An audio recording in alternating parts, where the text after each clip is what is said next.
What are you wearing? A Canadian tuxedo. Canadian I'm a hockey player. Let's go Blues. Let's go Blues. Let's go Blues. To all you Blues fans, we're bleeding blue with you. Let's go Blues. Let's go Blues. Let's go Blues.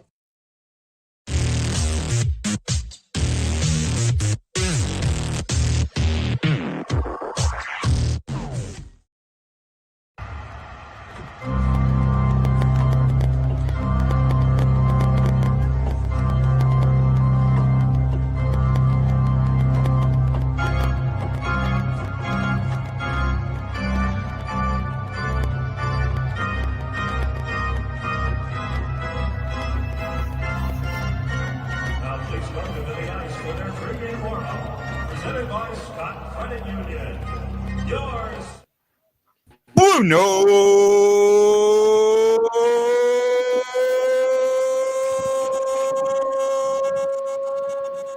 Fan Report. Aloha, hello everybody. How are you? Justin, how are you doing today, sir? I'm doing well. Blues coming off of 2 good performances over the weekend. But let's see how our guest is doing. How are you doing, Matt? Oh, well, if you're asking me about the New York Rangers, I'm doing anything other than that, but I am more than happy to be on the show, guys. Thank you so much for having me on. Super excited to be here, and I can't wait to get started. Oh, no problem, Matt. No problem. Welcome to the BlueNote Fan Report. What do you think of our intro there, bud?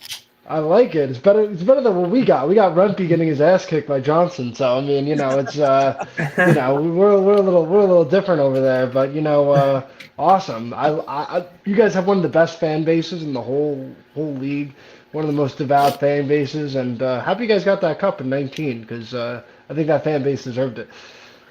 Yeah, That's actually funny that you bring that up because I think for the most part, at least for me, what I've seen is the Blues fans have like people don't like us. We're like touted as one of the worst fan bases, which I don't really understand. But I'm glad to see that you don't think so. No, I got a lot of Blackhawks fans over there, so there's a little animosity there. I got a lot of my friends over on TikTok, they're Blackhawks fans. They told me not to do it, but I said, you know what? I don't buy that. You guys are nice people. Midwest nice, right? Yes, sir.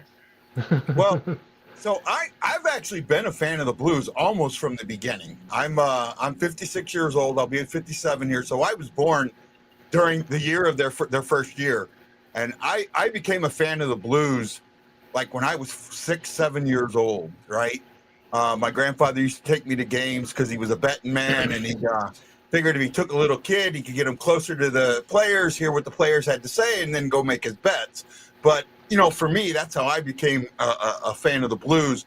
So I went through a lot of heartbreak, and I remember the Rangers winning in I think it was '94, right? The guarantee, Yep.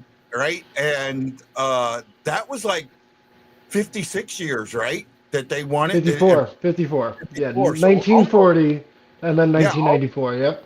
Yeah, almost where we were, right? We were, because we had a missed season there. Right. The '94 season being, or the 2000, was it the 2004 season that was missed? Yeah. So we had that missed season there, but we were right in that range. So it was a long wait for us to get our first cup, and for me it was actually, I have a live stream. I was doing this show. This is the first year that I did the show, first season 18-19. Wow. And I have a live stream of me watching Game 7. What a game. And I don't know, I don't know if Guy has got to give you the runaround on this one, but this is kind of a different type of style. He's from St. Louis. This is always, he calls us his home. But the thing that makes this show unique is he's based out of, Guy, if you want to tell him the story behind why this is so important to this show and so unique. I'm based out of Honolulu, Hawaii. That's awesome. Right. I'm retired Navy. retired in 2007 after 20 years. About 10 years later, kind of went through a mental breakdown, and started it about a year after the breakdown. Into the breakdown, I kind of started this as some therapy, right? I started calling it the pregame rant, and it went through a variation of names before I finally settled on the BlueNote Fan Report. And I go by the moniker of the Hawaii Blues fan. And I took that name just before I went to I went and seen the Blues first time they played in Vegas. And I have a couple of jerseys where I had it embroidered on the at Hawaii Blues fan, which was my Twitter handle at the time, embroidered on the back of a couple of jerseys. That's awesome. I mean, hey, thank you for your service, by the way. That's great. No problem. I'm a federal employee in the federal government. I'll just leave it at that. So I appreciate all that and whatnot like that. But that's a great story. I hope that I get to see the Rangers win a Stanley Cup one day. I am born in 1994. They were 3 months. I was 3 months old when they won the Stanley Cup. If we want to go other sports, I am a Mets, Knicks, and Jets fan. Brutal across the board. I'm like 0 for 125 for my lifetime. I have not seen a championship. So we're hoping, and I don't think it's going to be the Rangers anytime soon. Just to be honest. The Rangers, I can have the love for. At least you're not a Yankees fan. I'll tell you that. At least you're not a Yankees fan. It's a Mets fan. But I can't agree with you on that one either because I'm a Braves fan. So I'm not for the Mets. That's all right. That's all right. God gives the toughest challenges to the strongest soldiers over here. So, I mean, I must be pretty damn tough. That's what I got to say. The Braves were a pretty tough watch this year, I will say. Yeah. My dream World Series matchup is to see would be Cardinals Yankees, right? Because well, you got to understand, back in the 20s and 30s. And in the mid 40s, the Cardinals and the Yankees they were the two best teams in the league, and they had a really, really good rivalry going on, and for me, someone who likes the older style of play and that, to have two, like it'd almost be like Montreal and Toronto in the Stanley Cup final.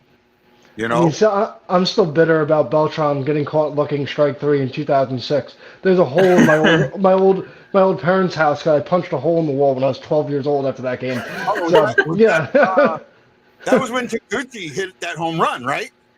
Yeah, I mean that was when Yadier Molina hit where Andy Chavez had that catch in Game 7. Oh no, I'm sorry. It was Scott Rowland that hit that, and then Andy Chavez got the catch. Yadier Molina hit the one that was a home run, and Adam Wainwright, that big freaking curveball right over the plate. Oh yeah. Carlos Beltran just looked at it, bases loaded, and that was tough for me at 12 years old. Yeah, I mean, hockey has always been my love, and that's what we do here. But I have a different type of love for baseball. But I could get into a whole rant about how I think that there should be a salary cap in baseball. But we're not going to get into that because that's not what we're here for. But that's the one thing that draws me out of baseball. First of all, there's too many games. There's too many games played. I disagree. I don't mind it. I mean, I get it. It's a long season, and I don't mind it per se. But for me, it's the salary cap. That's my issue mostly with the MLB. That's why I don't like. That's why I really, really don't like the Dodgers. I don't like the Yankees. I don't like those teams that try to go out there and try to buy. Like I'm an Eagles fan for football, and I don't care for the Phillies. So it's funny, you could segue that right into the NHL because I actually did a YouTube video about salary cap, about how the NHL could make the salary cap better. Because I was a big fan of LTIR. I mean, I know people don't like what Vegas did, what Florida did, what Tampa did, where they, Mark Stone would only be hurt, come back in April, but I like that a lot. So on the Instigators Hockey Show that I do a podcast every Wednesday, I have Chris Kostopoulos on. He's a former NHL player, played for Toronto, played for the Rangers, played for the Whalers. He thinks there should be no cap in hockey. Play these guys what they're worth.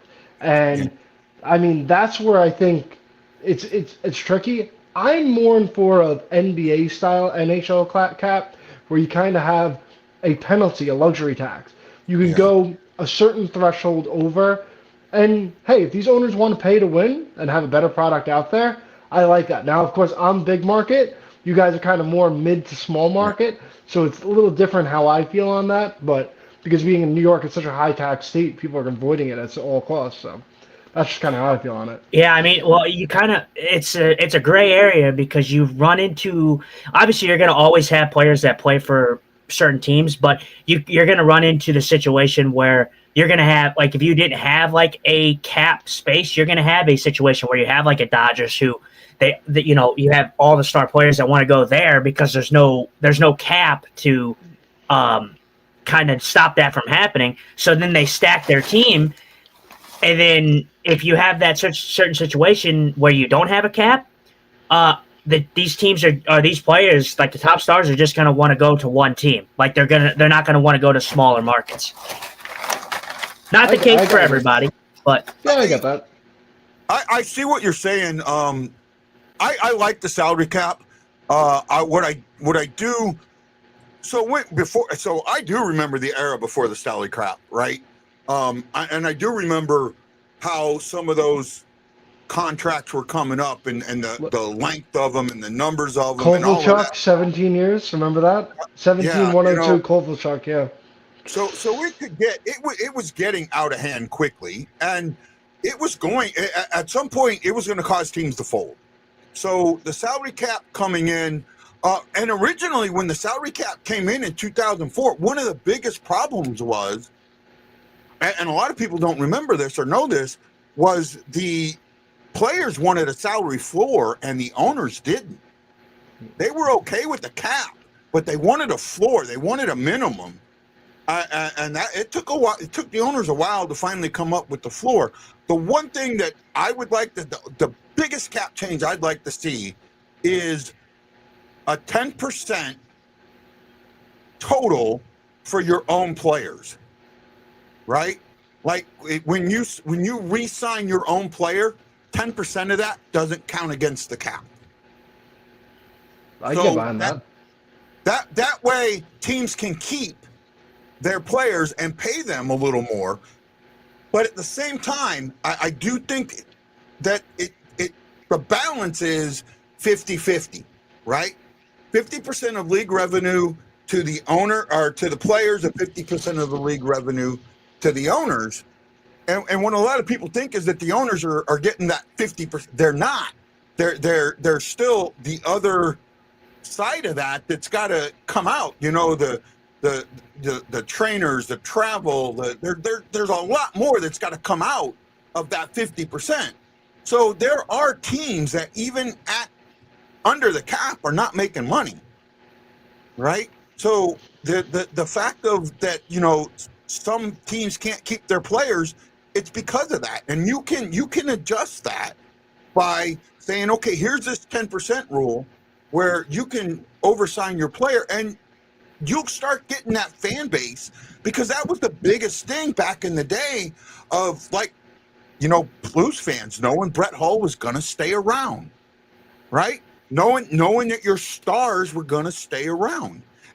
And that's what helped build the fan bases. And another thing that the NHL, in my eyes, has really had an issue with is the way the playoffs are. And this is going to surprise you. I don't think it should be 1v8. I hate it. Because I grew up in the 80s when it was, you had, I think it was 20 teams, 16 made the playoffs. 5 or 4 from each division made the playoffs, and they played each other.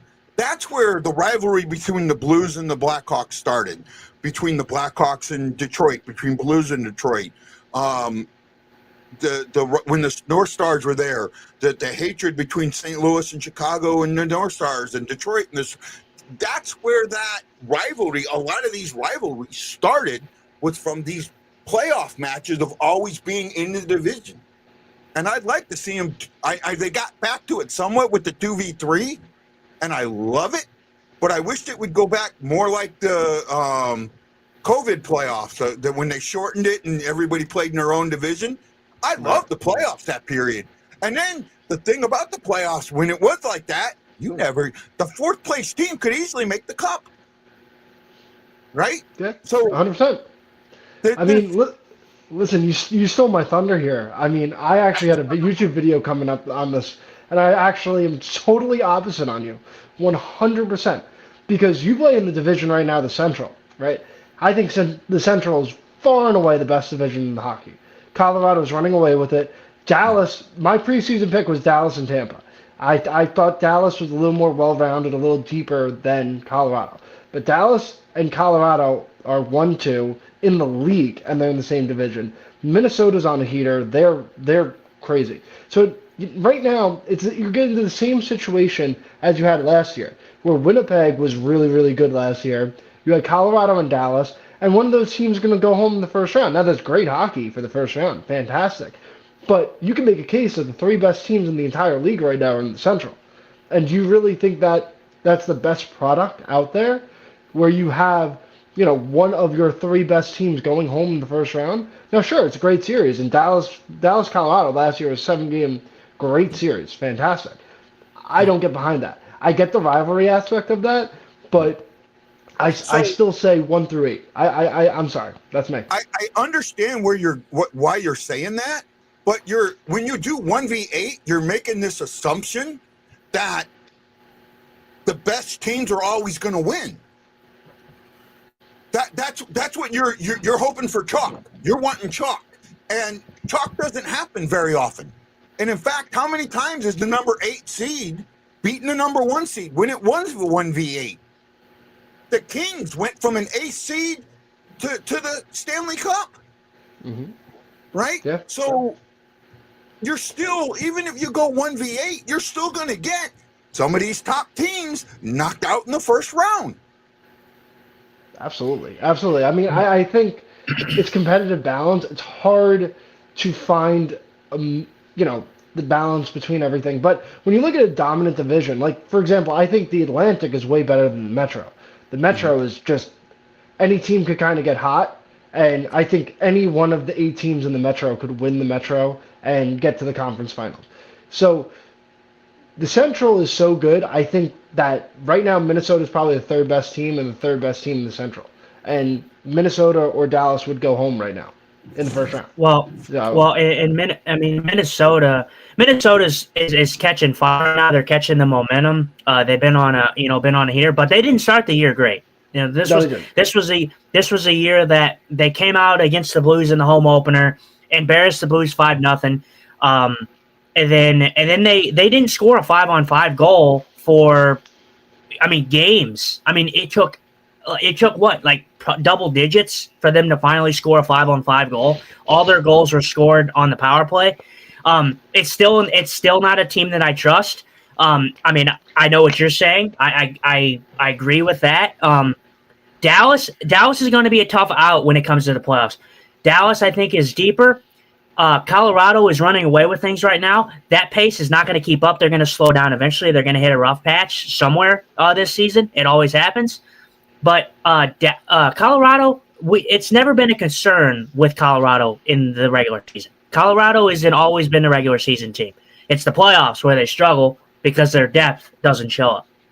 So and goaltending, and goaltending, yes. So although Wedgwood's been unbelievable this year. Vezina finalist, maybe winner right now. That's crazy. Yeah, Wedgwood. Their goaltending has been good, but like I said, that's why I say like teams like Edmonton.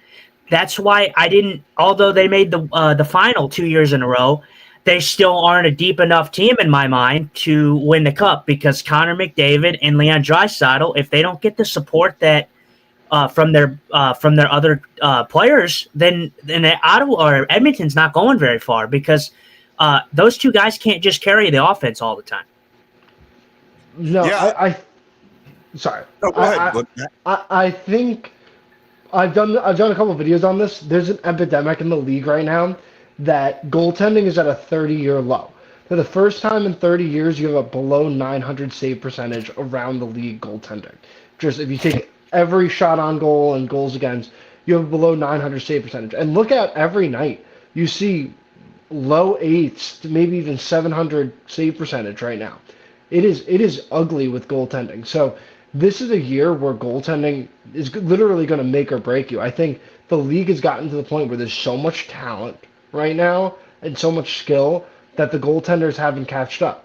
And I mean, it's kind of hard to find a generational goaltender that has. I mean, when you're playing goalie, it's just about basics and whatnot. I don't think there's really a generational talent to be a goaltender unless you're maybe 6'10" and you can move side to side like that.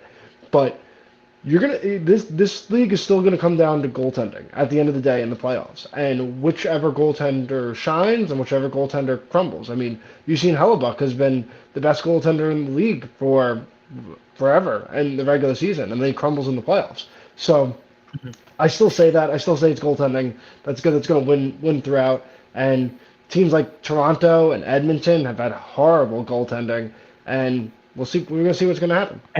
Absolutely, goaltending is going to play a massive part this year, and that's why I'm still not counting out Dallas. Dallas is not first in the division. Like I put them, but there's still time. They can still statistically obviously catch Colorado. Colorado is going to slow down eventually, but Dallas is the team that I trust in the playoffs because of one aspect, and that's Jake Ottinger.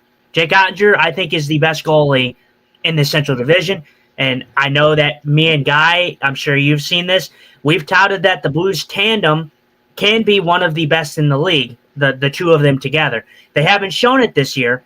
They've been getting better in recent stretches, but as for goaltending, the best goalie, I think, in the Central is Jake Ottinger. It's hard to argue against Wedgwood right now, but if you go track record, I'd take Ottinger over Wedgwood. But Wedgwood right now, I mean, Colorado legitimately could have the Hart, the Norris, and the Vezina all on one team. Like, I mean, and I just meant from a playoff perspective. Wedgwood hasn't been in the playoffs, or has he had a playoff run yet?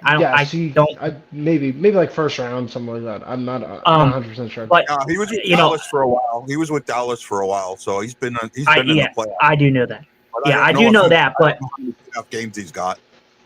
Yeah, but I do know that he has a little bit of experience, but as of playoff performances, Ottinger's the guy that I would trust. And obviously Bennington, but Bennington's got to make it into the playoffs, for that to happen. From a playoff perspective. So, hey, Matt, you talked about the goaltender averages. So this season, there have been 78 goaltenders that have played at least one game in the NHL. And and this surprised me, only 36 of them have a 900 or better save percentage, right? That's less than half, right? Or right at half, maybe a little less than half. So, yeah, I see where you're at. And then if you want to go to, taking out the goalies that haven't played as many games, right? You're looking at Wedgwood with 18 games, which is pretty close. I mean, he's played the majority. He's at 920. The only one above him that maybe would classify, because I forget. I think for a goalie, you've got to play a third of the games or something like that would be Devin Cooley of Calgary with 10 games. He's at 930. So you're right when it comes to that. But then you pull goals against average. And it's, the goals against average for the league, I think, is it up this year or is it down? I think it's up. Down. I think it's up. I think you see also a lot of empty net goals this year. I think depth is going to be a key factor, but I mean, I'll piggyback over to the Rangers right now. Like, they have Shesterkin and Quick, and honestly, anybody who's watching those games, Quick's been better than Shesterkin right now, which, if you don't follow the Rangers too closely, you might be a little shocked by that. If the Rangers fall out of contention, which they might, because I have inside sources that tell me Adam Fox is done for the season, so, I'll break that over here, maybe, potentially, if he is done. Jonathan Quick could be a very interesting trade piece that, could go to Toronto, could go to Edmonton, if the Rangers wanted to move him. I know he's older. I know he's grew up a Ranger fan and whatnot like that, but he's kind of goaltender that I think a team who might not want to trade away. Like if Edmonton wanted Binnington, which I don't think St. Louis is selling right now. It's too much of a jumbled right now. Everybody's right there in the playoff hunt, so I don't think you're gonna fall back and sell right now. But you're gonna get a haul for Binnington right now. Yeah, so I think if you were to trade for Quick as kind of like a Band-Aid for a season, I think that'd be interesting, to be honest with you. With the start that the Blues goaltending has had, it's not been good. And I know that there's teams out there that would want a Jordan Binnington just because of how well he is in the playoffs, or how good he is. And I even said this on our show when we were talking about it last time, that if there was a time that you were going to get rid of Binnington, because Binnington's not going to be here forever, but there's a time where you're going to have to see if Hofer can be the number one here. And it's going to be sooner or later. It's going to be here just like that as soon as you know it. So if you have an Edmonton, honestly, I think that there's pieces there, but it's just a question of if Edmonton would give them up for Binnington. But Edmonton would love to get a goaltender like Jordan Binnington, but they're not going to be happy with what they're going to have to give up to get a Jordan Binnington. That's the issue that Edmonton fans don't really realize. Like, oh yeah, we get a big time goalie in the playoffs, but what does that mean if you have to give up an Evan Bouchard or and I'm not saying that's who it's going to be, but you're looking at some type of return for the Blues on that one. I think a lot of Edmonton's issues is their defense. I think Bouchard and Nurse have been horrible. So I think even if you get a goaltender in there, I mean, I've seen Edmonton play. Now, Stuart Skinner had an amazing game against the Rangers. I think Stuart Skinner gets a little more hate. I think when you have a team with McDavid and Draisaitl, I think they're going to look for anybody other than McDavid and Draisaitl to blame. Now, I don't think Skinner is a Vezina winner or anything even close to that. But if you're looking at a team like that, would take him back, I think Nashville would make a lot of sense for Edmonton if they traded Soros and got Skinner back, because Nashville's about to go on a full-blown rebuild. They had a horrible offseason. It's off-season and a half ago where they got Stamkos and Marchessault and Brady Shea, horrible contracts that aged like milk. But I think that's kind of a move that Edmonton would make over Binnington. To be 100% honest, I think they'd go for Soros. Well, yeah, I think honestly that could do him well. I'm not a very high on Stuart Skinner. I think he's obviously it's kind of a microscope, like you said, because they have two of the best players in the world, and you have to focus on somebody. And I honestly don't think that Edmonton fans truly think about it like, oh, we just need a goaltender and that's it. No, I think I'm with you. I think their back end is a massive problem too. I don't think it's just the goaltending. And I think Nashville would be a good destination for a Stuart Skinner. I think he might do well in a smaller market like Nashville. And then have, Saros, who is a good goalie. We all know he's a good goalie, just on a aging bad team in Nashville, going to a team that has really, two of the best players in the world on it. That could do them some good.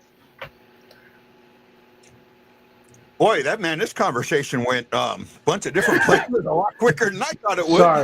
Sorry, I got ADHD, guys. I'm sorry. It's been fun. It's been fun, but I do want to get into Blues hockey a little bit. All right. Sure. I mean, I know a Rangers fan and all, and we can talk about that game. Last week on Monday, or I think it was Monday, Blues were in New York. They were doing their kind of New York swing. They played 5 games on the East Coast. We talked about the game against Toronto and Philly, and then they stayed in the New York area for 3 games. The first game they played was against the New York Rangers. That was a surprising outcome for me.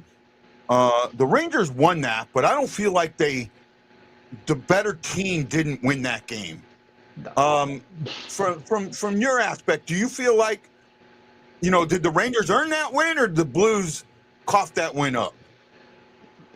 If you know anything about the New York Rangers playing at Madison Square Garden, you should be kicking yourself the fact that you lost to the New York Rangers at Madison Square Garden. 8 games this season, the New York Rangers have scored 1 goal or fewer at MSG. 8 games, just in this early part of the season. They've been shut out 5 times. I think the Blues dominated play. I think a lot of times Ranger goaltending and their defense picks up the slack. The fact that the Rangers were able to score 3 goals on net, that kind of was that is usually enough for the Rangers to win. Quick and Shesterkin have been good enough this season, and the defense has been good enough this season. So that game, again, I think if you look at the play, probably the Blues dominated play a little bit more than the Rangers did. But you know what? I mean, you go back to St. Louis to get a chance to later this week. I think they even it up because I think the Rangers are injury ridden and they're all over the place. So I mean, yeah.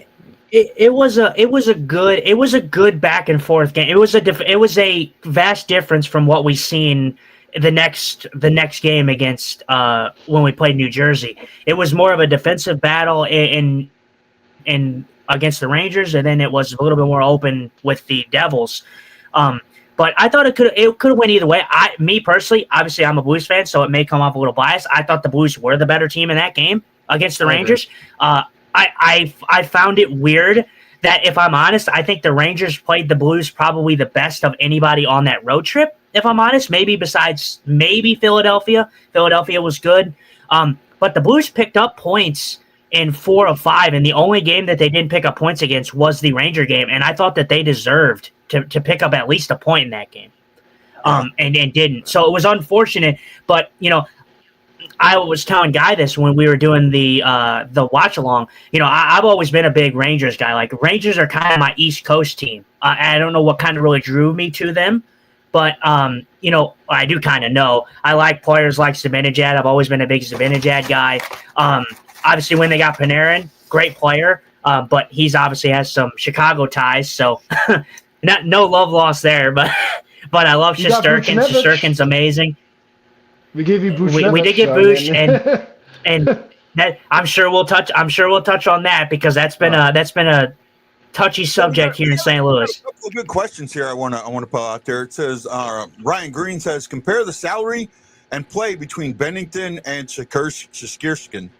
You spelled it wrong, but that's all right. Shesterkin. Neither one of them's playing up to their salaries. To be honest with you, I mean, Bennington is getting closer. Right? I mean, Bennington, believe it or not, so I've always felt when it come to goaltenders that $10 million for both your goaltenders was the number, right? For your goaltending period. And that's, basically where the Blues are right now. They're a little over $9 million. I feel like Bennington is, at $6 million, he's a bargain. He's had a rough start, but again, a lot of goalies have had a rough start. A lot of teams have had a rough start. The season is really surprising, and we'll kind of talk about this later, in the way things are coming out. So, the Blues are in 7th in their division, and they're 4 points out of a playoff spot. That's got a lot to be said. So, what do you think there? Well, Matt?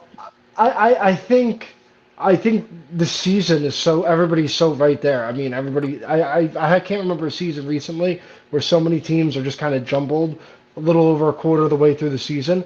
Rangers and Blues have very similar point totals in terms of games played and how many points they have. And but you look at the Shesterkin contract. I'll give you guys a little insight. My goal on social media is to get the Rangers general manager, Chris Drury, fired. He's been an absolute abomination. He's been awful, and maybe we'll touch into that. One of his first moves was the Buchnevich trade, which obviously you guys won. But this Shesterkin contract, what killed me was the Rangers offered him 8 for 88, which is $11 million a year, and he wasn't playing that great last season.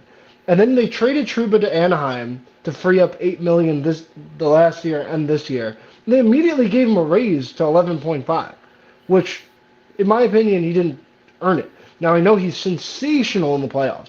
Igor Shesterkin's fantastic in the playoffs. He single-handedly carried the Rangers to the Eastern Conference Finals in 2024.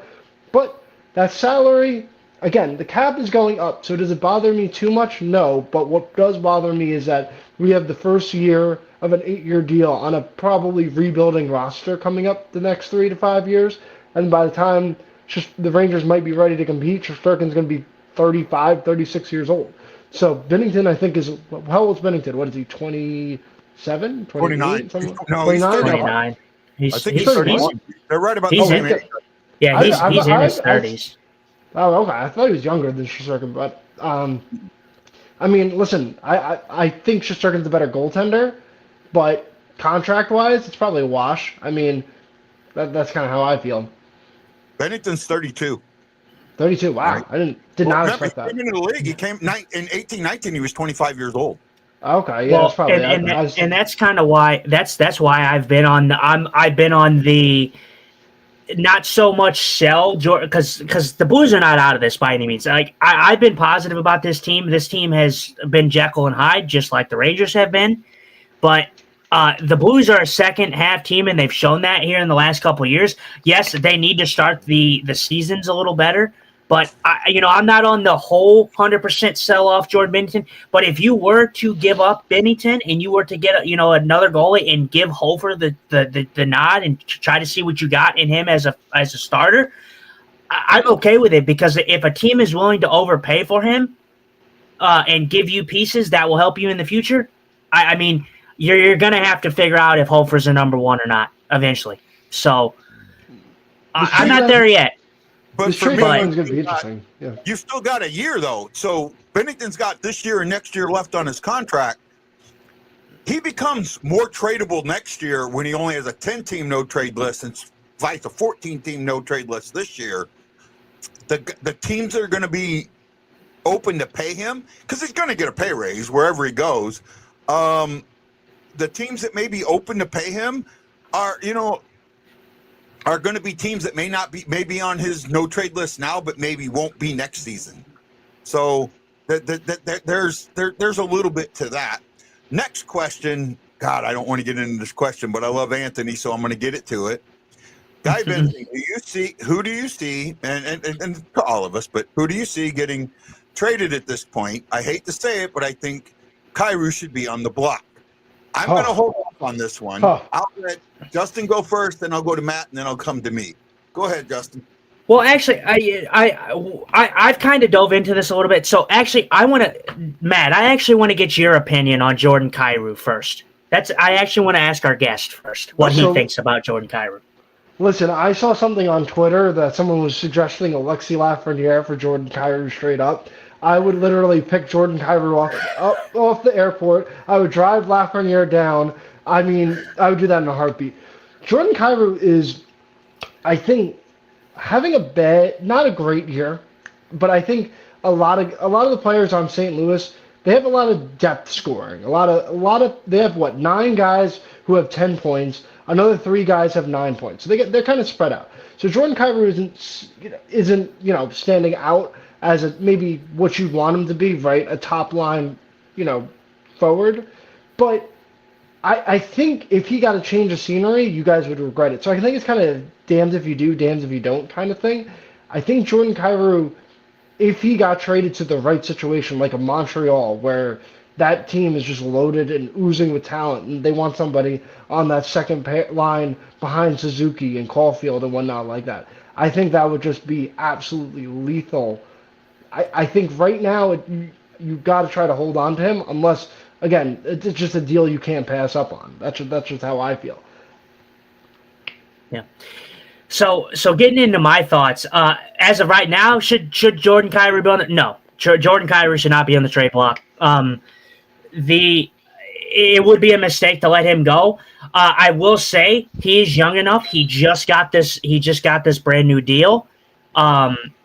He is still a young guy. You still have a couple years to see what you got in Jordan Kyrou. He's still not in his prime. I don't know how old Jordan Kyrou is. Jordan Kyrou is what guy? 27. 27. Right? So he's on the brink of his. I would say 29 is usually they say 29 is about where you are at your peak, like at your best. Usually, I would say about 29ish maybe. But you still have a couple seasons to go to see what you kind of got. I mean, we kind of know what we got. St. Louis doesn't have a, Connor McDavid and Nathan McKinnon, a guy that can really take over a game. They have a lot of skilled guys. The thing with me is, like Matt said, if there's a deal that comes along that you cannot pass up on, say you get a proven defenseman that will help your defensive core in the long run, Jordan Kyrou may be an option that might see himself out.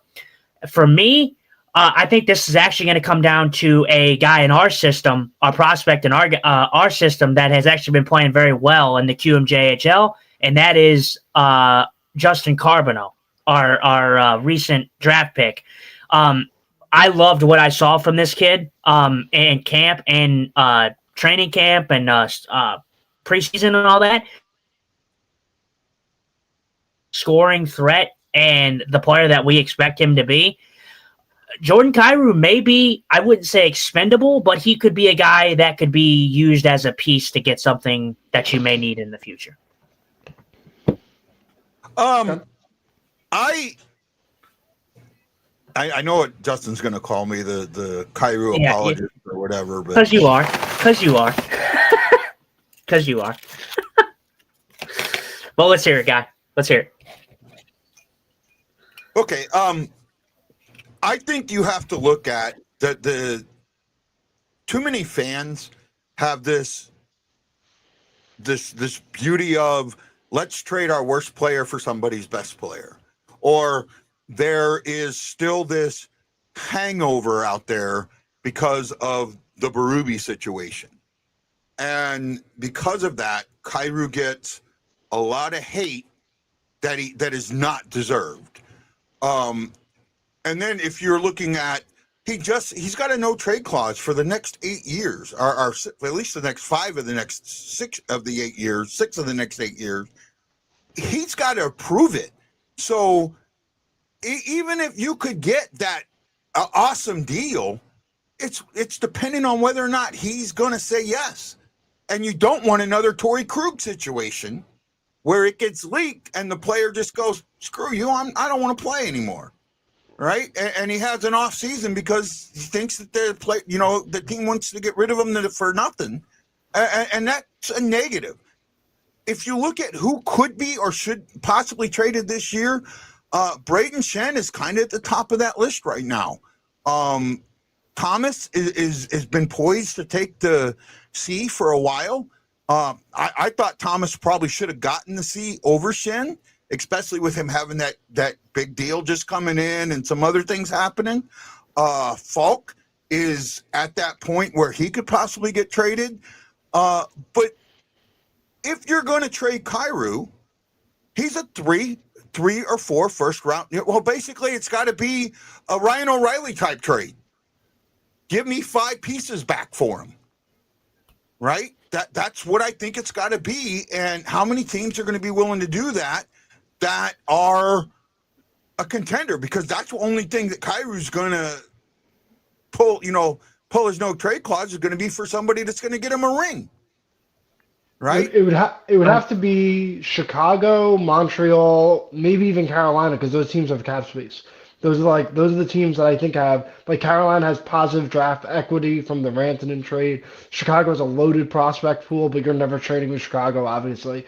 And Montreal has cap space. I think Montreal would make the most sense for Kyrou if you were to go, but I just can't see it. I mean, I think looking at the standings and whatnot, I think the Blues rip off a 5 or 6 game winning streak, or even just 10 games where you go 7-2-1 or something like that, and get 15 out of 20 points. You're in there. I mean, I think it's too early to say you're going to sell. I mean, that's just from me, from my outside perspective. I mean, way too early. I mean, when looking at the Blues, the Blues are not out. Like I said, this team was a playoff team last year. It's a playoff team this year. I don't care what anyone says. The team is better on paper than it was last year with the additions of Suter. They lost Foxa, who was a great 4th line guy for them, but was paid way too much. You got Bukestad. Bukestad's been good. Joseph stepped up his game. This team is a playoff team, and I expect this team to be in the playoffs when the playoffs come around. I really do. The Blues are playing good hockey. They've played good hockey for at least 2 weeks now, I would say. And it's been consistent. They haven't got the wins that they would have liked, but we're starting to see those wins. They picked up 2 big wins, obviously only 2 wins in a row, but you're not out of it. So you're not trading anybody off right now, but I am with Guy that Braden Shen is the guy that probably is going to be on the outside looking in if it comes time to get rid of pieces. But Kyrou, I've said this to Guy before. Guy, you remember it, and you can attest to this. Kyrou that was the best Jordan Kyrou that we have had last season. Jordan Kyrou was the best Kyrou that I've seen all season. And I get your whole stance on Berube and all that. Berube's gone. Okay, so eventually it's not on Berube anymore. It's on Kyrou. This situation is on Kyrou now. Kyrou doesn't have Berube here. He's playing better. I will give him that, and it was partly to do with the fact that Berube lost the room, but Berube's gone now. So that is in the past. What happens now, the people that have the iteration of Kyrou, yeah, maybe partly due to that, but it's what Kyrou does from this point on that matters, and that's on Kyrou, not Craig Berube. Berube's not here anymore. I think you misunderstood what I said, to be honest, and I don't want to get into it when we have a guest here, but I think you misunderstood what I said. But so the other, I think I saw another comment here. I forget what it was now. It says, I wouldn't be surprised if Blues kept him and Benner and Hoffer just switched duties. I don't know about that. I mean, I think part of the goaltender swapping right now is I mean, this is going to sound weird. I think with Montgomery that he's keeping the goaltenders uncomfortable, right? And in that uncomfortability, it might be making them play better. Right? Because they've actually lately, I mean, they've played really, really well, even though the numbers may not show it, but they have the eye test. They played really, really well. And this, you're going to play here, you're going to play here. That makes that takes you out of your comfort zone a little bit when, you're all of a sudden, maybe you're not the guy that you thought was going to be playing this game, or you're playing a game you didn't think you should be playing or whatever, but okay, maybe I got to get better. And I think that has something to do with the quality of their play over the last couple of weeks. Well, the numbers. Sorry, Matt. The numbers are bad. The numbers are bad, but the numbers only look bad, I think, just because of how bad the start was. I think if the start was like not as bad as it was, the stats wouldn't look as bad. But the eyes of the people who actually viewed the Blues, the goaltending has been way, way, way better than what the stats show. Sorry about that, Matt. I didn't mean to interrupt you there. No. I'm just looking at it this way. I think Montgomery's a great coach. I didn't think he deserved to get fired that quickly out of Boston, and he really turned his season around last year. And honestly, you look at this season. This season is very weird because you have the Olympics, and you're missing a whole month of action.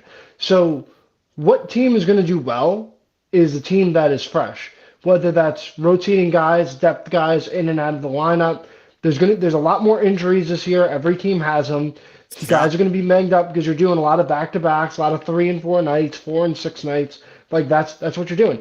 So when you have two goaltenders that are 1A, 1B, however you want to look at it, and you could keep them fresh, and you have a 10-game stretch where maybe one gets 6 starts, one gets 4, it's going to really come in handy right now. I mean, so I wouldn't look at trading a backup goaltender like Hoffer this quickly, but depth is the key in this season because especially in the Olympic year, like I said, everything gets mushed together because then you're out for 3.5 weeks to go to the Olympics and you got to pick it back up again. So you brought up a really, really good point, and I want to bring this up.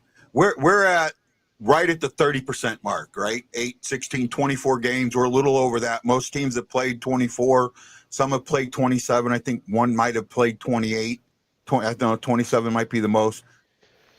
At this point in the season, there are 32 teams in the league. 1, 2, 3, 4, 5. 5 teams are below 500. That's insane. I mean, mathematically, it's almost impossible that you have this where teams have of the points percentage, only 4 or 5 are under 500. And at some point, it's got to even out, right? I mean, usually you go back and I'd say usually maybe 17, 18 teams that are above 500 because the team at the bottom is really, really bad.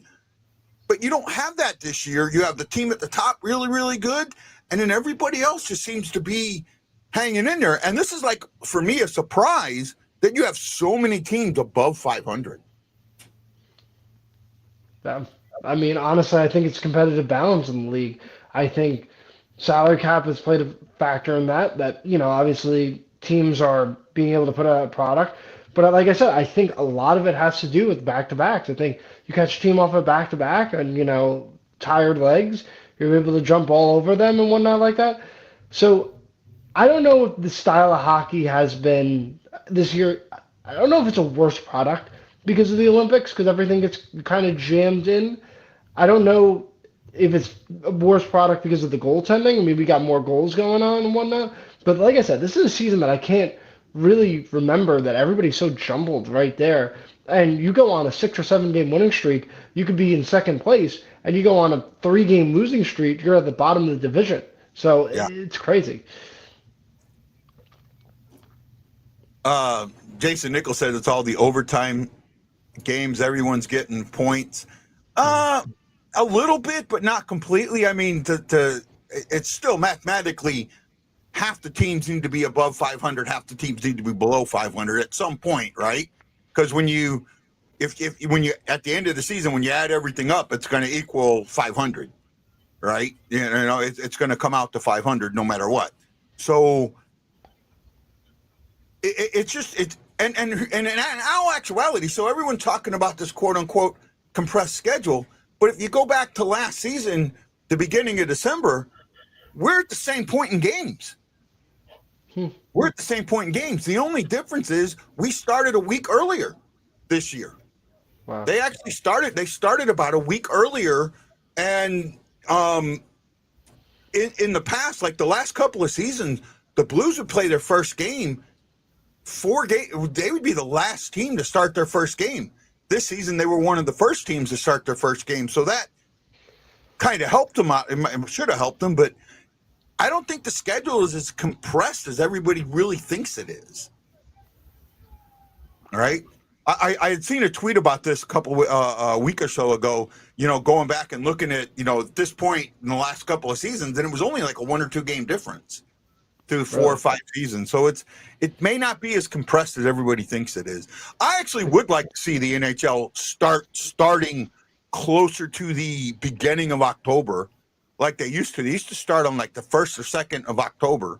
And now that they're down next season where they only have 4 preseason games, I could see that happening where they start moving closer to October. And I could also see him, I know they're doing the All-Star game next season, but I could also see him starting to look at doing something more like the 4-Nation tournament on some type of regular rotational basis. Absolutely. 100%. I mean, they go to 84 games next year. So that's I think you're going to have an earlier start. I think a lot of teams are ditching the extra preseason games. But, I mean, the 4 Nations is so great. I don't know how you can go back to a regular All-Star game after that. I mean, I think it was just such an unbelievable showing of national pride representing your country and whatnot like that. There's nobody you talk to that says, the 4 Nations are bad. I mean, I guess from teams' perspectives, I guess you don't want your guy getting hurt representing his country. I mean, I guess you probably feel that same way about the Olympics right now. I mean, if you're sending out a guy who gets hurt in the Olympics and whatnot like that, I don't think you feel too comfortable about it. That's why I think the season is so unpredictable because, I mean, right now everybody's so jumbled, but somebody could be injured right now and they could have the 3-week break and be healthy after the Olympics, and then somebody could go to the Olympics and be healthy and get hurt, and then that could totally derail the team season. So I'm not a fan of the All-Star game. That 4-day, that 4 Nation stuff, it felt important, and like Matt said, I don't see how you could really go back to the All-Star game. I mean, the thing that told me that like the All-Star game just needs to just not be a thing is when they did the skills competition and you just saw like Nikita Kucherov just not give a single shit. Like when the players don't care, then why should the fans care? So, like, when the players that are there competing in it, and if they don't care, then why should we care? why not have something like the Four Nations where you get a little bit of like, yeah, you get a break in hockey from seeing your actual team play, but you get to see those players show their skills off for their country, kind of thing. No, I actually like the Olympics, and I do like the fact that the pros are going to the Olympics. And I'm old enough to remember the '80 Olympics, right? Like I remember watching it on TV, right? So I understood what it was, and I actually got to see that year the Russians play the Blues, and in '80 the Blues didn't have a great team, but they just got destroyed. I mean, a pro team. And actually, if you go back and look, I think that year the Russians played a bunch of NHL teams and beat almost all of them. So, when after the 80s, when you have, a lot of these Western Bloc or Soviet Bloc teams, we're having players that were basically pro players. And that's why at some point it had to change. And to make it more even, and I'm glad they finally went that way. We had a question here. Why are they adding 2 games to the season anyways? And then someone replied, oh, it's revenue. It's not just revenue. There's something else that adding 2 games does. And I wonder if anybody really knows what that 2 games does. And it's why I don't think there's too many baseball games, to go back to that first thing that we talked about, right? Why? Because I'm not old enough to remember the 150, I think it was 156 game schedule and then they increased it to 162. But I do remember something that happened because of the 162 game schedule. And it happened a lot of times. I think we've kind of touched on this before, but let me take a stab at it. Is it because with the 2 games you get more divisional matchups? That's part of it. That's one reason. There's another reason. There's an unintended consequence. Well, I don't want to say consequence, but unintended bonus of adding the 2 games. Right? Mm-hmm. I kind of got everybody stumped. When you make more games, there's a better chance to separate the points out to where now you don't have as many, like last year where Calgary, you have to use a tie break to get a team in. Right? So our team gets in because of a tie break. When you add the extra games, that helps spread out the points a little bit. And that does stretch out and make it a little bit easier so you're not using the tie break as much. It's an unintended bonus of what happens to adding the 2 games. And you had said something earlier about teams. Next year, it is only 4 preseason games. That is a league mandate. So some teams did 6, some did 7. Very few did 7. I know some only did 5, but I know a lot did 6. And the way that they're doing it next year, it's 4, and then the 2 preseason games became regular season games. So that's where I'm at. The Four Nation would be during the Summer Olympic year, wouldn't it? Every 4 years, but during the year of the summer. I actually think I would be okay with that. I would like to see the All-Star game get changed to more of an All-Star tournament. Right? Take what they're doing now, add a couple more players, because I don't think that they have enough players from each division. Add a couple more players and make it over the weekend that you do a round robin tournament, and then do a championship game on Sunday. So you got Friday and Saturday. You're doing, you can play 2 games, or you could even play 3 games, right? Because you're only playing a 20-minute 3-on-3. You could probably put a second game in there. I mean, they do it. They did it for the All-Star game the way it was now. Guys were playing 2 separate games, right? So you do it in 3 games, and then have that way you're really getting everybody involved, and you're keeping them. Your players aren't getting knocked out 20 minutes into the game. And I think that would be a good way to bring excitement back. Yeah, the All-Star game I don't particularly have an issue with. It was the skills competition stuff. It got a little too corny for me. The way that they would do certain things, like when they would give awards and stuff, or the win to like clearly people that shouldn't have got the win. Like the one that comes to mind is I think it was Trevor Zegras when he did that like cool ass shit in the shootout challenge thing that they did, and then they didn't even give it to him. They gave it to I think Petrangelo because they were in Vegas. Like that's just corny and lame to me. Like if you're gonna have a skills competition, at least make it true to what it actually is, a skills competition. Yeah, I just think at this day and age, and it's not just the NHL, I think it's cross sports, NBA, MLB, NFL. These players, I just don't see, I think are motivated to do All-Star, Pro Bowl, whatever you want to call it, competitions. I don't think they're motivated to do that. And I think back in, the 80s and 90s, there was like a sense of pride where they went, okay, we're the best of our division, or we're the best of our conference, or whatever you want to call it. And we're going to go out there and show why we're one of the best. I just don't think you can motivate them unless you're paying them. And then even then, like I just don't think the All-Star game is really is really that much. I mean, I like the Four Nations. I also like the World Cup of Hockey when we had that, right? What was that, 2016, where you had Team North America, Team Europe. That was awesome too. That was really cool. That was before the season though. I don't know. I just the All-Star games just don't do it for me. I don't tune into any sports All-Star games. It's just not for me. I was disappointed. Honestly, I know that we're kind of on the same wavelength here about like liking the Four Nations, but I was still a little disappointed. I know like what everything behind it, but I wish that Russia, because I think Russia, it's always better when you see Russia in those type of tournaments. I just love when they're in it. I think it just makes it more competitive, more exciting.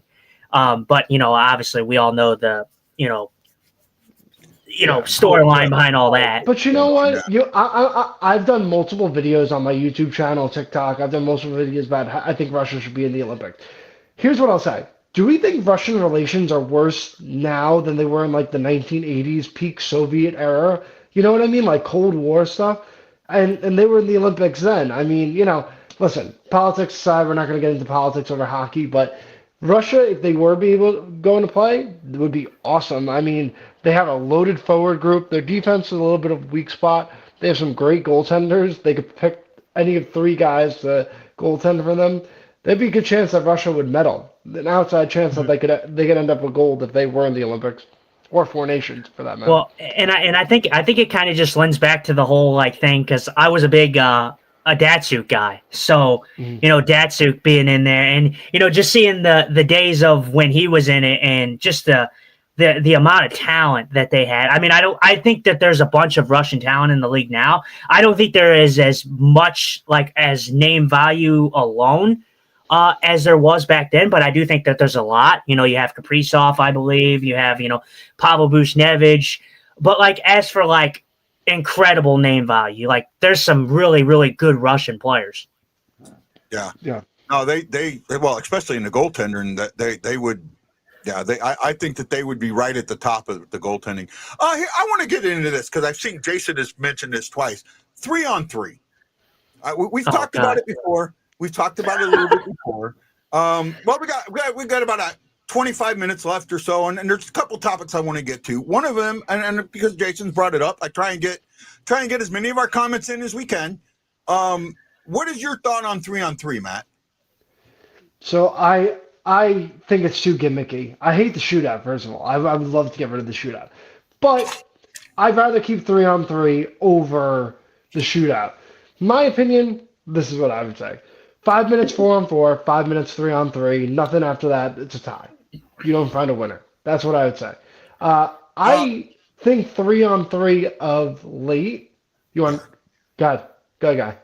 Well, here's the thing. You guys are younger, so you don't remember overtimes where you think it's bad now, right? Where they're taking it back like that. When I was watching hockey and growing up, you would almost never get a team win an overtime game. Never. because they would hold No. the puck in their zone. No one wanted to make a mistake because you got no points, right? You got no points, and it was huge when that. Now for a while they did the overtime loss / tie where you still got the point, but even then teams weren't pushing it. The 3-on-3 opened up ice, or the 4-on-4, and they tried to open up ice to get teams to really go after that second point. And for a while they did, until they figured out a way to not go after it. There is a way to make that go away, and it's to make it 2 zones. You cannot take the puck back into your defensive zone. You purposely take the puck back in your defensive zone. If you do, it's a face-off. Well, And that, yeah. Well, here's my thinking on 4-on-4 versus 5-on-5. This is exactly why I say, because you had the period of the long change 3-on-3. This is what happened, and it turns into a puck possession battle where you try to catch the other 3 guys, and I hate it. And yeah, I completely agree with what you're saying. You know, get rid of the 2-zone passing, going back into your own defensive zone. But period of the long change, go 4-on-4. Period of the short change, go 3-on-3. And then if it's still tied, don't do a shootout. That's my opinion on it. I think the shootout is just gimmicky, and it seems it's such an anticlimactic way to end a game. That's how I feel. Myself, I'm strongly convinced that, first of all, I may be living like in 2 separate bodies. Me and Matt may be the same people. I have no idea. I've said this on numerous occasions. I hate the shootout. I don't like it at all. I think, and I know, Guy, I told you this, and you kind of told me, oh, well, you know, view it like this, but I get it. I get why they do it, but me and you have discussed 3-on-3 on ad nauseum and how we think that they could change it to make it better. You know, changing the rule to where they can't, like a team can't take the puck out, you know, intentionally and all that. But I personally think that if they can eliminate or just have a rarity to where we don't see shootouts, it would be good. Just because I think shootouts are such a 50-50 battle to where, not to take credit away from a certain team, but you can have a team that's been dominated the whole game, and then you go into overtime, it doesn't go a way of a goal or anything like that. And then you go into a shootout, and say that team that got dominated the whole game, that didn't really deserve to win, wins a shootout because it's a 50-50 chance. I'm with Matt. I think it's corny. I think it's lame. I think that they need to really lower the rarity that we see the shootouts. I think that whether that be they make overtime 10 minutes or whatever. If they can keep 3-on-3, that's fine. But make it like 10 minutes or something to where you, like, if you get to a shootout, it's a very rare occasion. So back in my day, they've always done the 5-minute overtime. I don't think, as far as I can remember, I don't ever remember it being 10 minutes, right? I think it's all for the majority of my lifetime, because on my lifetime's the expansion era, right? Not the original expansion era. I think it's always been 5-on-5. The shootout, the purpose of the shootout is so that teams do not sit back. And Justin, I think you understand where you say limiting shootouts is where I think they should do. I do think it should be 2 5-minute. I think it should go 2 5 minutes, one short, one short change, one long change. And if you do that, if you increase it to 10 minutes and you switch it to halves, you do an ice scrape and switch, because that would be almost like a regular. Now you're getting a little closer. And then if you do go to a shootout, the goalies don't switch; they just stay where they're at, right? I think that then you do limit them, and the sudden death, like playing until it's the sudden death, that has always only been playoffs. It's never been in the regular season. Never. Right? So well, and I agree that they don't need to play like a continuation overtime thing to where they just play until it's over. But I think, like I said, I think a continuation of overtime, at least, you could do the 5-on-5, or you could just make it a full 10 minutes, and you could just make that a long change 10 minutes. I mean, I don't know how people would feel about that, but I feel like in that case, you're not going to see as many shootouts, because you're going to have some team score, I think, in at least 10 minutes of overtime, depending on how they do like changes and stuff like that. Because I do think that there needs to be a rule change where you stop seeing keep away, like the puck being kept away, like me and you talk about, Guy, like where you just play keep away. If they can change it to where there's less of that, then you're going to see a goal in overtime. You're probably going to see teams push a little harder because you can't do what you do now, and that's just hold the puck to tire people out. Well, would you be in favor of more soccer rules? 3 points for regulation win, 2 for overtime, 1 for overtime loss. I mean, that changes the game as well.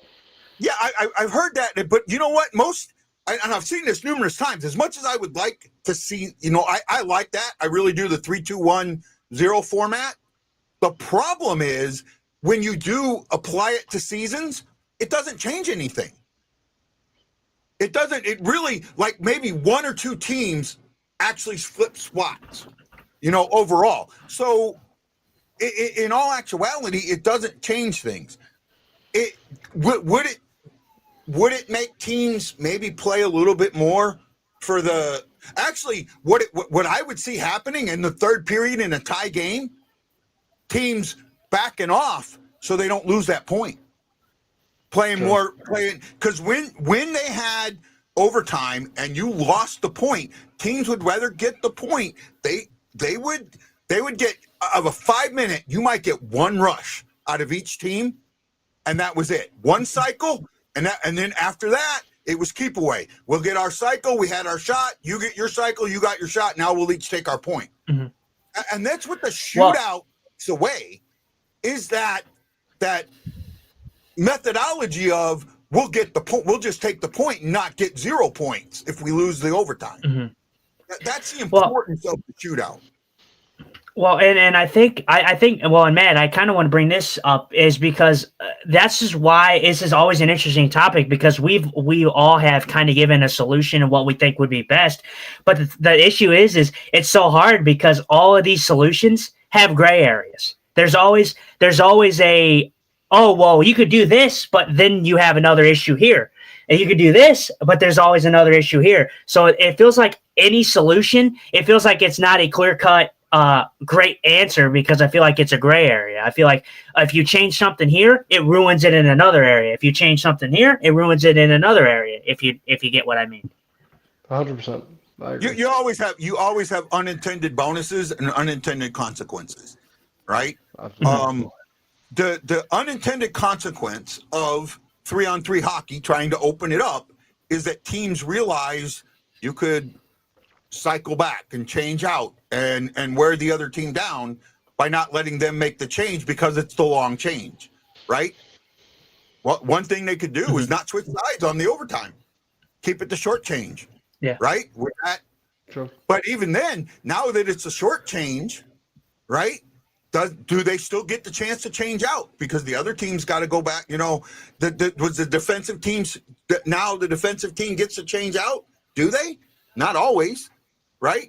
I mean, how many times have you seen a team on the short side change the defensive players during a cycle? They don't. So that doesn't work either. It's come to that. In 85, in 83, 5-minute sudden death OT started.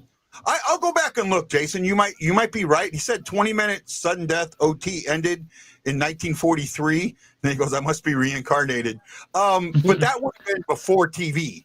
That would have been before TV, right? So TV wouldn't have had anything to do with why they ended it then. And I can go back and look later.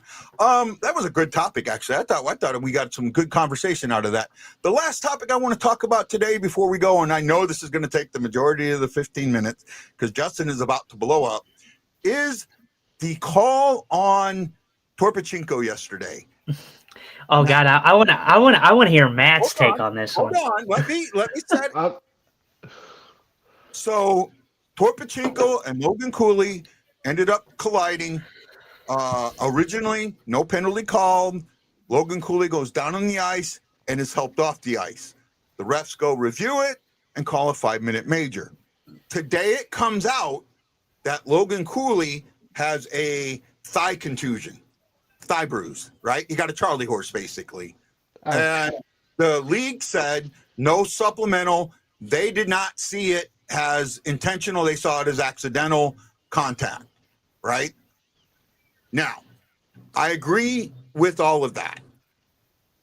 My issue in all of this, I don't have a problem with them calling the 5-minute major and going and reviewing it. I wonder how much.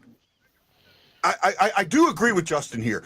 The refs on this one, it feels like they're trying to protect the star player, and they punish the player and punish the team unnecessarily. Now, it didn't work out that way, luckily, but it feels like that's what happened. How do we fix this? So, go ahead, Matt. Okay. So it's not exactly apples to apples, but yesterday there was Adam Fox got hurt. And I don't know if any of you guys saw Adam Fox hit, but you can make so much more of a case that Brendan Hagel, who didn't get a penalty, boarded Adam Fox.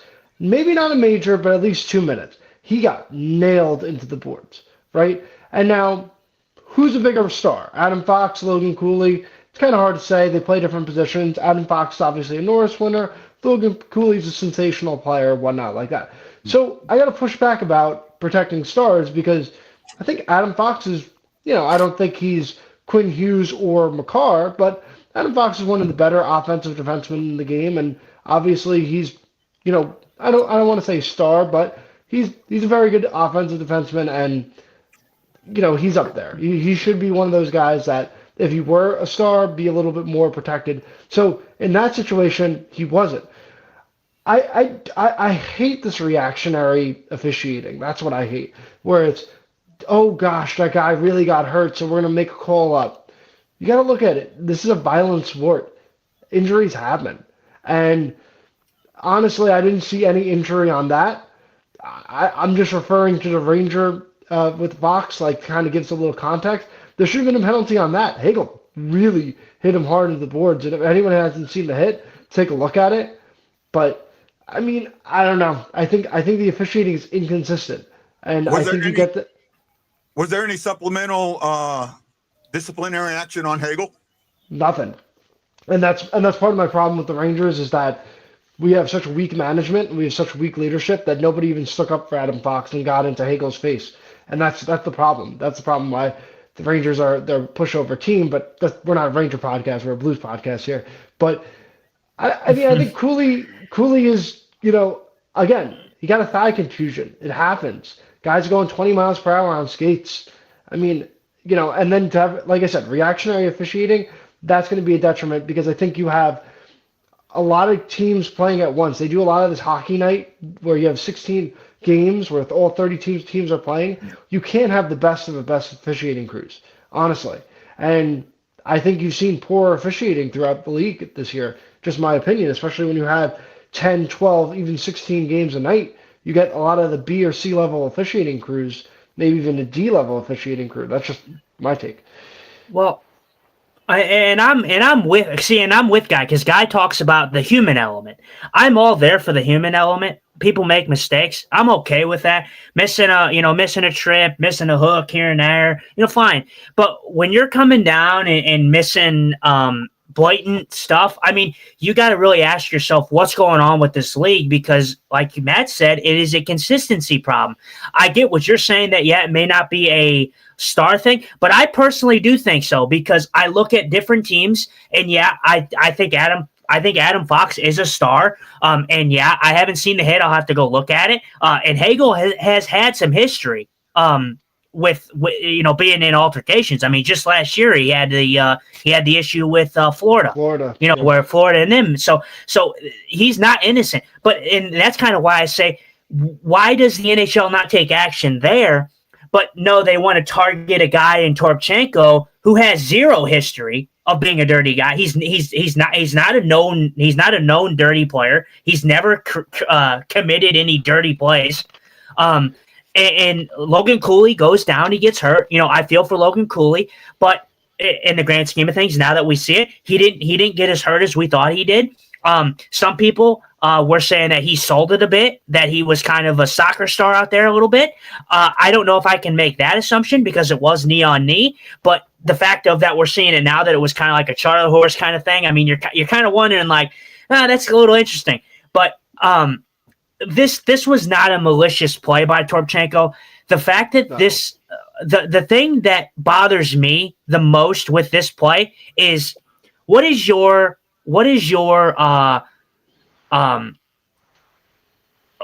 the sign to tell you that it's a penalty? This, right? This didn't happen yesterday.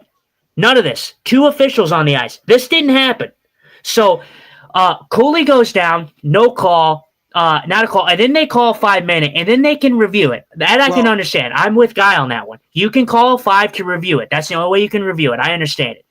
But you didn't have your arm raised to begin with, and I get it. It's a fast sport. You kind of don't know what happened. You want to look at it. But then you look at it, and then you come to the conclusion that a guy standing his ground, throwing his shoulder up like this, is worthy of a 5-minute penalty.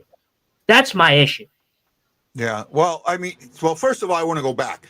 Part of the reason that probably the arm, and I'm just making an assumption, the arms don't go up is that play stopped right away.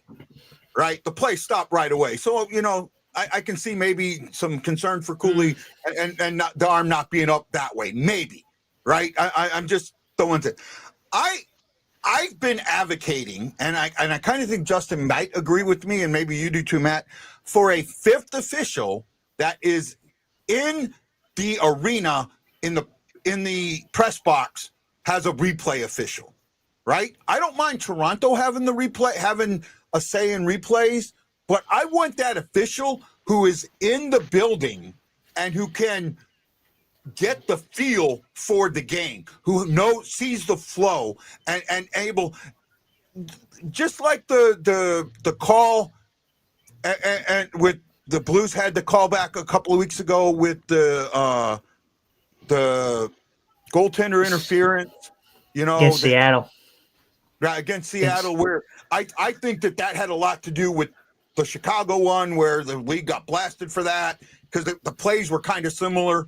That might have had something to do with it, maybe. I don't know. Just me thinking. But if you have a guy up there that's watching and seeing the play, maybe he calls down and says, hey, that wasn't as bad as you think it was. Or someone there that is able to, with the feel of the game or the flow or the energy inside the arena, instead of somebody who's 2,000 miles away in a computer room going, okay, yep, that's it. I agree with you, and it would be better for me to have that person in the arena, just like the NFL does. Their replay guys and NBA, their replay guy is the official on the ice. Toronto's they give them the signal, but that's it. They don't have a say in it, right? It's that guy on the ice or on the field that has to say. I'm not sure about the NBA how they do it. I don't like Toronto having as much of a say in it as they do. But even in that goaltender interference, it was the 2 officials on ice who have said, we thought, we didn't think that he would have stopped it anyways. Well, that's not the call for it. But that's just kind of the way I feel about it. Well, it's like what Matt said. Matt was saying that the NHL officials are calling reactionary stuff. Like they're like, oh, it's like almost like when the fans like get upset. Like there's a few times where I'll see like the fans get upset and then the referee, like who didn't call something like 5 seconds ago, will throw his arm up and then magically it'll be a penalty. Like they're so reactionary. They're so indecisive with anything that they do. And with like I said, I understand the human element, but it comes down to the fact that the NHL officials have been getting worse and worse and worse and worse year by year. And it's the same type of it's the same type of situations. We see the same type of goalie interference stuff not being called. We see the same type of blatant trips in the open ice not being called. Like, I understand the human element, but there's a time for human element and there's a time for just blatant ignorance. Yeah, I agree with you about the officiating going down and down and down. And honestly, when you add more games, what do you think you're going to get? You're going to have more. You're going to have to hire more people, and I don't think the quality is going to be as good. And if guy, you want to put a fifth official in the press box right there. I mean, if the quality keeps dipping like that, can you really even find credible people to be in the press box? You know what I mean? Like that. That's kind of how I feel, especially when. I would love to see how many games were played when you played Utah, right? How many games were played that night? If there was like 10 or 12 or 14 games, because that means that many officiating crews were out there, and probably St. Louis and Utah didn't get the top officiating crew. I can tell you that right now. So if that's the case where we don't have these grade A, if every officiating crew is inconsistent, then what do we really have? You know what I mean? I understand there's a human element, and it's so hard to judge these guys on that. But it's not just people playing a game. There's also gambling aspects of it. You're playing with people's lives right here, so that I don't know if that has anything to do with it, because I know Gary Bettman did go on CNBC and talked about how hockey has a lot of integrity, and he has no worries about any gambling issues with FanDuel, DraftKings, or Kalshi like the MLB has had and the NBA has had. But you don't know if there's a Tim Donahue situation like with the NBA. I'm not saying that officials are throwing games, but a lot of this has happened since they legalized gambling, in my opinion.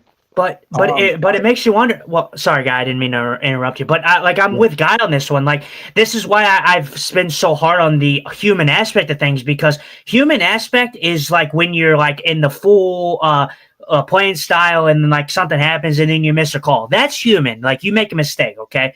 But when you're league reviewing stuff, and you see that it is blatantly against the rules to do something like a goalie interference or how something should not be a penalty, like that's not human element anymore. That's just blatant ignorance. So that's where the human aspect gets lost for me, is the whole when the league reviews it kind of ordeal and still blow it.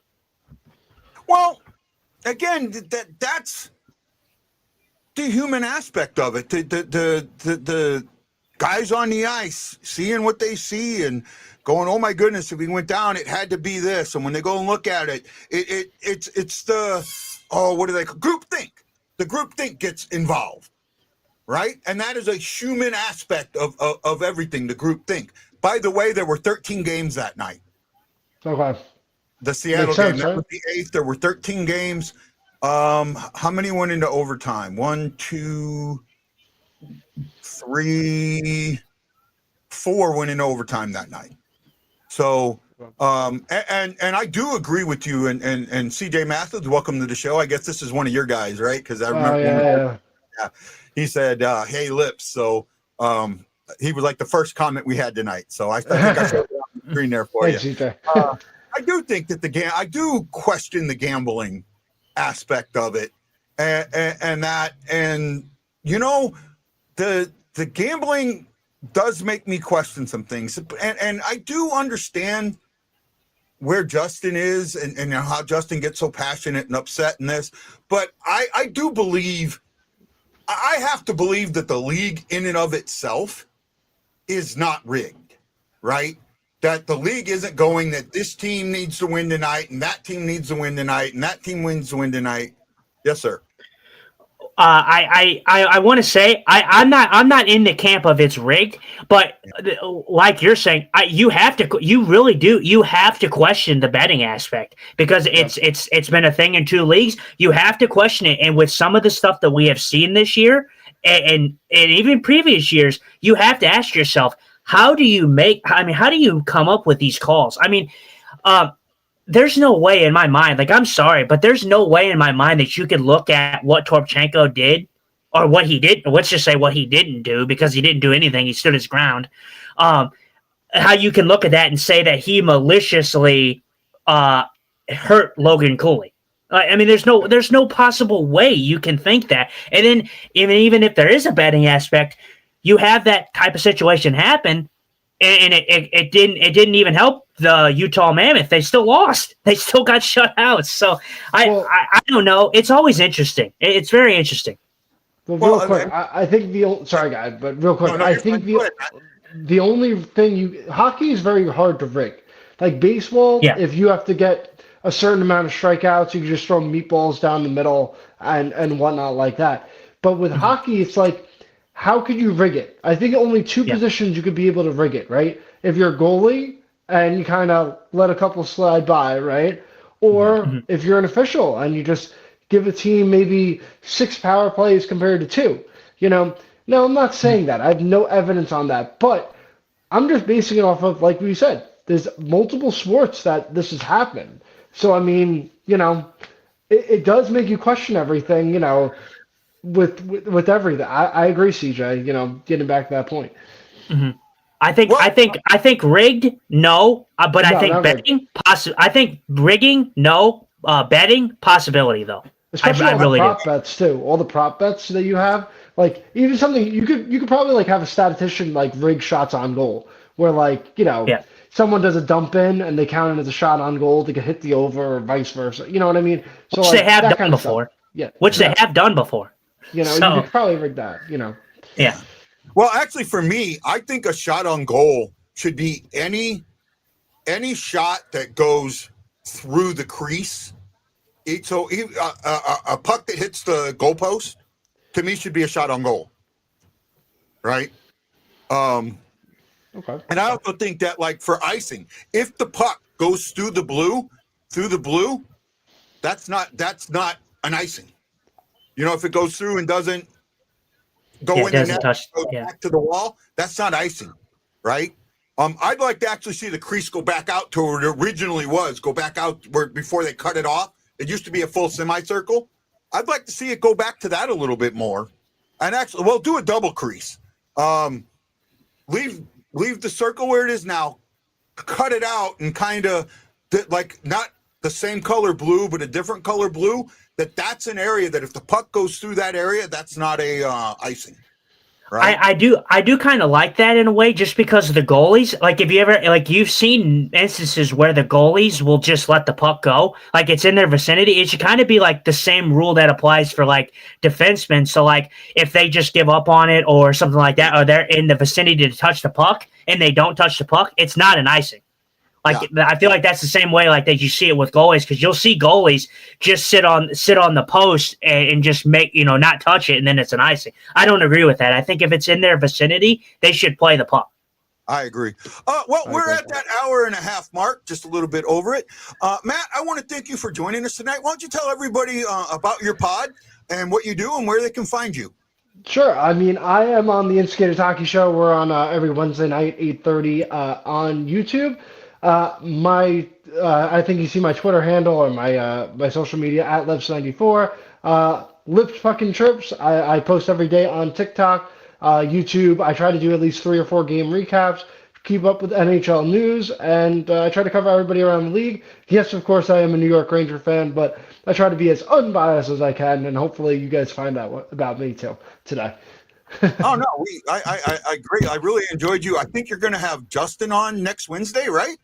Yeah, we're gonna try to work something out. Yep. Well, you can have me on anytime. Just let me know. I'd be glad to come on your show. And if one of your other guys wants to come on ours, have them send me a message and we can work something out. I enjoy getting other people on. Any last thoughts? Any last thoughts you want to say before we cut out of here tonight, bud?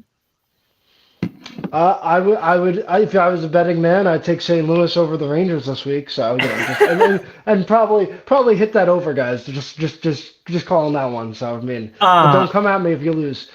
I don't want to stretch it out a little bit, but I did say to Matt that I wanted to ask this question, and you don't have to give us an in-depth response, but I kind of wanted to get what made you a Rangers fan? Like don't get into a full Harry Potter novel or anything like that, but kind of what made you get into content creation and what made you a Rangers fan?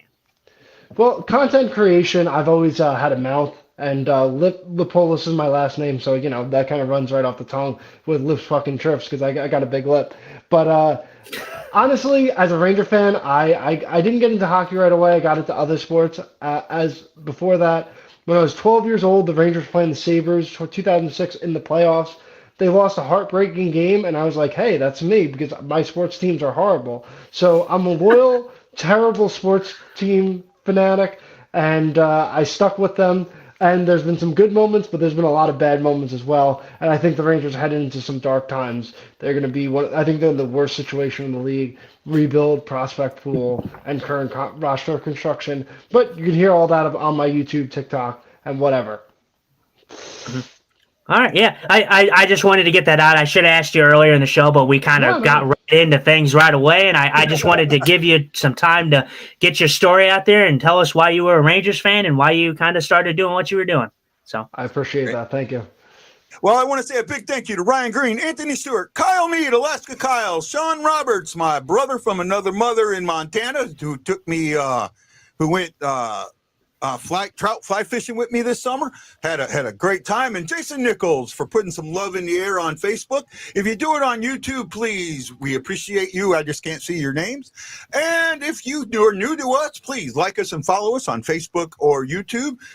We'd love to have you watch our show. We do a weekly show on Sundays, 7 or 8. It kind of depends on what's going on, Central Standard Time. And then we try and do one game reaction show a week. Sometimes we do 2. It all depends on what's going on.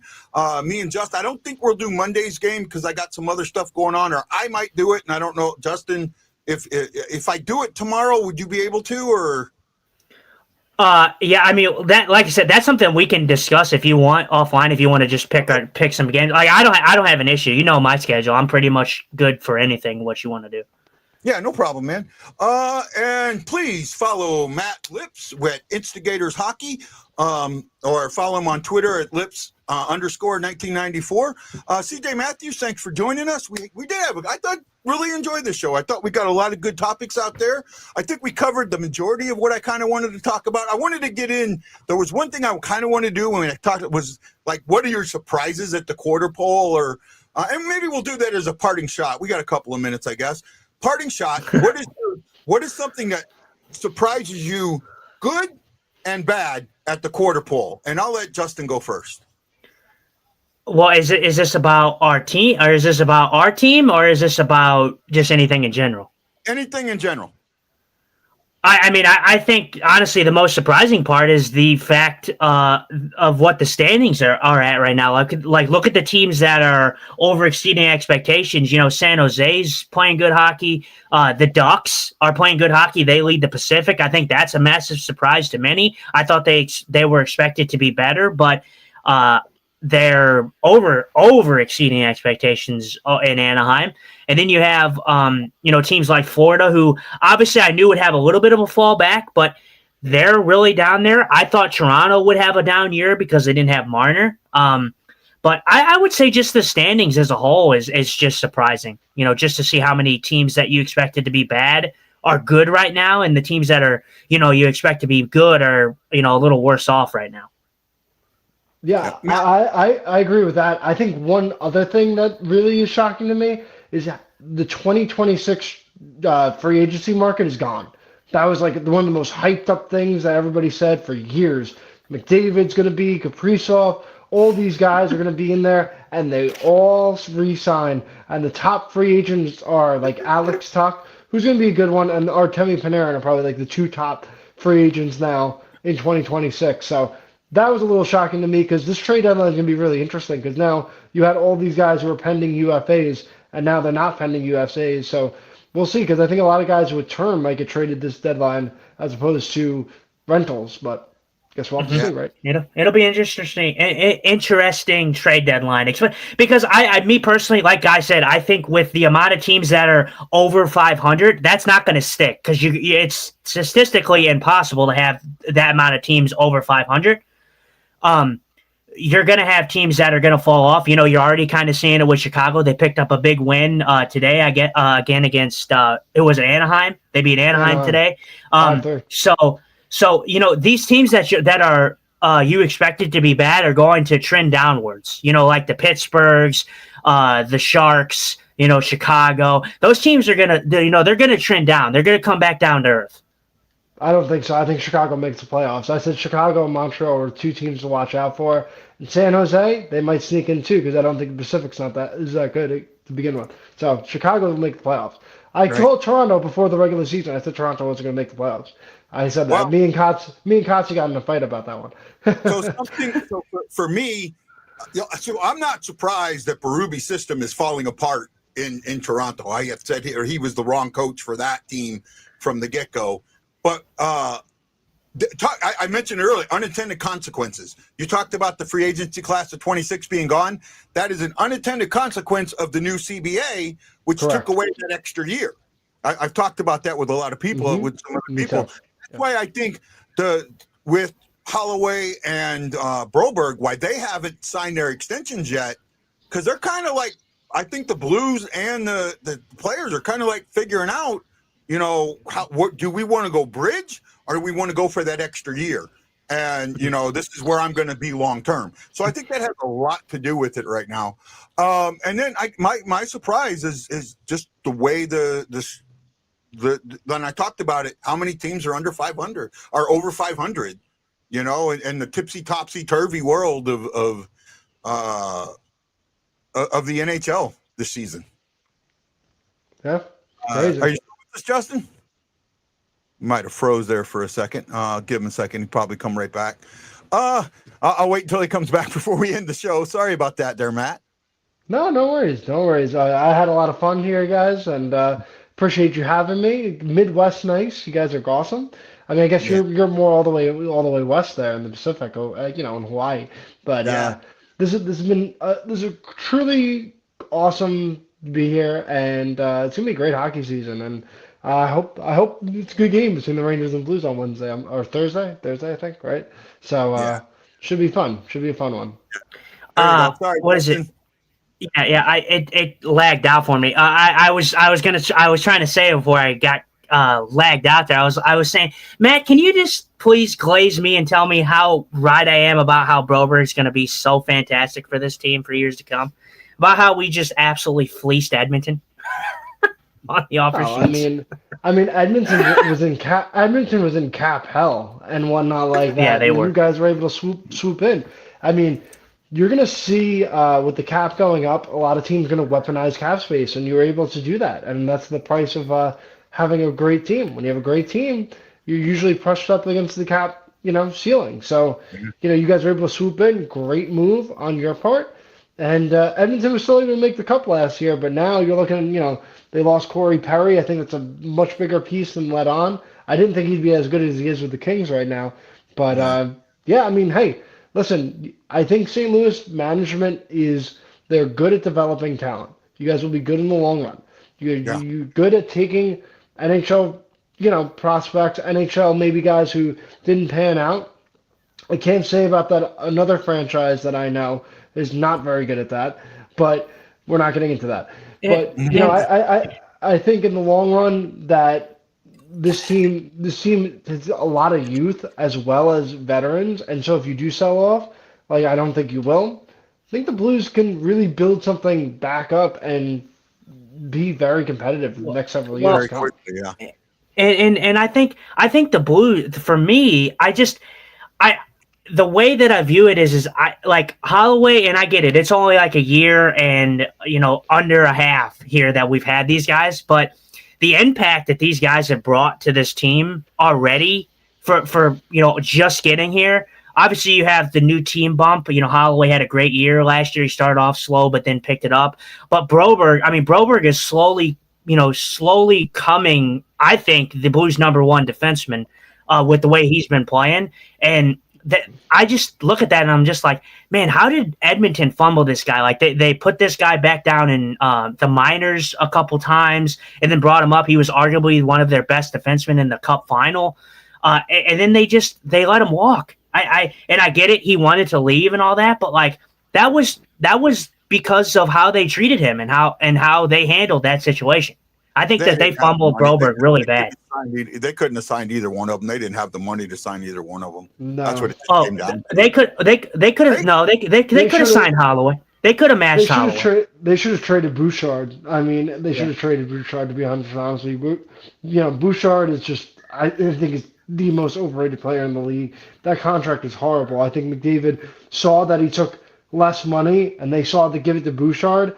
I mean, Bouchard should be a seventh defenseman that only plays on the power play. I mean, he's a good offensive defenseman, but again, when you're playing with McDavid and Draisaitl on the power play, how many points are you going to get just basically for free and whatnot?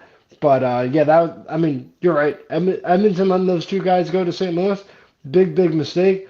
But that's what happens. They were in cap hell. They were in cap hell for sure. But they could have, to say that they couldn't have signed either one of those guys. What is not the whole truth, because they could have moved pieces. Yeah. They chose to go with Victor Arvidsson and Jeff Skinner over having a young defenseman in Philip Broberg or a young winger in Dylan Holloway, and that was a mistake. And you'll see how it pays out. Yep. Well, guys, I want to thank you so much. It's been a fun time. This is Guy, the Hawaii Blues fan, Bensing, for my co-host, Justin. Sorry. You're killing me. No, you're good. Go ahead. For Justin, Eli, Scott, we want to say a big thank you to Matthew Lips. And I hope I say this right, Lippolis, but it's okay. Lippolis. I still like you, Guy. Don't worry. Yeah, I tried. For Matthew Lippolis from Instigators Hockey for joining us tonight. Justin, how do we end our show? I think we got to ask the girls. Where are the girls at? What are you wearing? A Canadian tuxedo. And I'm a hockey player. Let's go Blues. Let's go Blues. Let's go Blues. Call them out. Where are the boys? Where they at? Oh, boy! Hawaii Blues fan, we're bleeding blue with you. Let's go Blues! Let's go Blues! Let's go Blues! This is Guy, the Hawaii Blues fan, Bensing, your host of the BlueNote Fan Report, saying you got to know that I am bleeding blue with you. And as always, it's Let's Go Blues. We'll see you next time on the BlueNote Fan Report. Thank you, Matt.